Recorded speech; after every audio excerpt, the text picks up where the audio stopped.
What was import substitution like in Guyana? What was import substitution like in Guyana? This economic strategy played a significant role in the country's development during the mid-20th century. Import substitution aimed to boost local production by limiting imports, and it was particularly popular in developing nations. In Guyana, this approach was adopted in the 1970s as part of a broader socialist agenda. The government sought to reduce reliance on foreign goods and promote self-sufficiency. To implement import substitution, the Guyanese government took several steps. They restricted imports by banning certain products and imposing high tariffs on others. This meant that many goods that were once imported had to be produced locally. The government also controlled access to foreign currency for specific commodities, making it harder for businesses to import what they needed. The idea was to protect local industries from international competition and encourage economic growth. However, the reality of import substitution in Guyana was not as smooth as intended.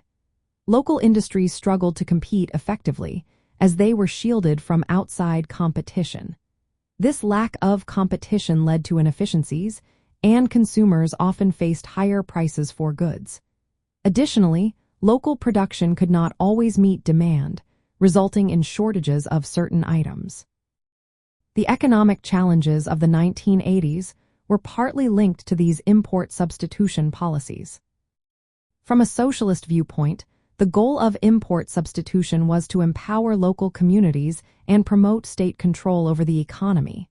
While the intentions were good, the execution faced many hurdles. By the late 1980s, Guyana began shifting towards export-oriented strategies, moving away from import substitution. This marked a significant change in the country's economic approach. In summary, import substitution in Guyana was a key part of its socialist policies aimed at achieving economic independence. While it reflected the ideals of self-sufficiency and state intervention, the practical challenges highlighted the difficulties of balancing protectionism with economic efficiency. The experience of Guyana serves as an example of how import substitution can impact a nation's economy, both positively and negatively.